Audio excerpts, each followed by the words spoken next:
Ati Adal, as it is known in Arabic, has now been established in Riyadh. The program is now in its infancy, but it's important to note that that program is Saudi-led and Saudi-financed. The goal is to combat, expose, and refute extremist ideology in cooperation with other governments. That program will partner with the United States and other nations. When it's fully operational, it will host visiting experts from cooperating nations. And with that, I'll turn it over to Stu Jones, who can provide additional color on the trip with the President and the Secretary. Thank you, Heather.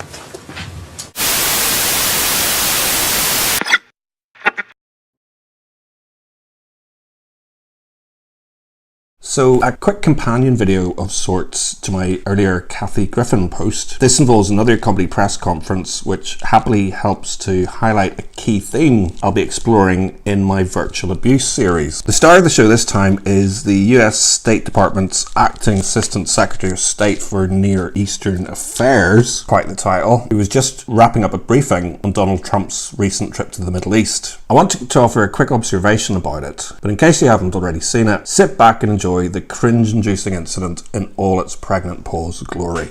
Sorry. Final question, Dave. Thank you. You were over there. The Secretary criticised the conduct of the Iranian elections and Iran's record on democracy. He did so standing next to Saudi officials.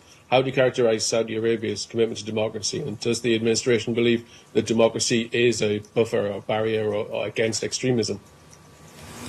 I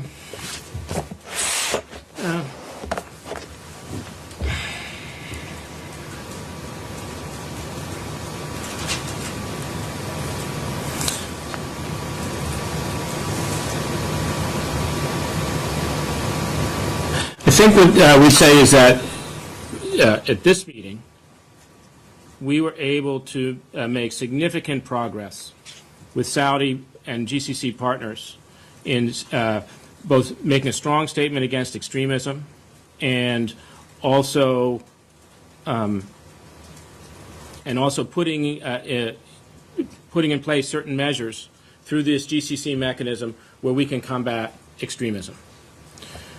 Clearly, one source of extremism, one terrorism threat is coming from Iran. And that's coming from a part of the Iranian apparatus that is not at all responsive to its electorate.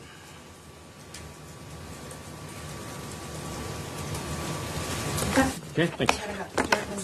Yeah, awkward to say the least. But in fairness to the outgoing Assistant Secretary of State, how does one draw attention to the more dubious aspects of the recent Iranian elections without being seen to criticise an extremely valuable, albeit entirely non-democratic, strategic ally, who on the one hand have an outrageous human rights record, not least towards women, and on the other hand have a seat on both the UN Human Rights Council and the UN Women's Rights Commission. So anyway, the main observation I want to make is that the man behind the microphone is hardly a newcomer to this sort of thing. He's a career diplomat at the end of his career who worked in the Middle East throughout Obama's time in office. It's just that ordinarily no respected or employable journalist would dare or deem to throw in such an unanswerable but entirely justified curveball.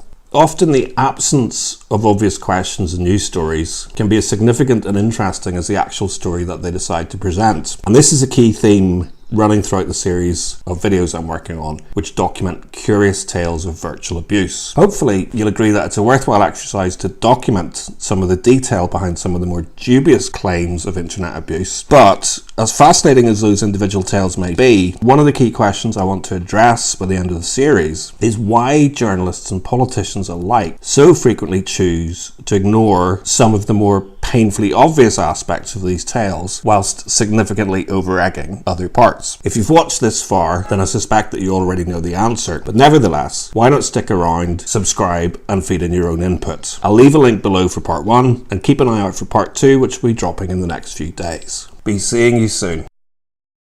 Can't you see it too? There's an elephant in the room.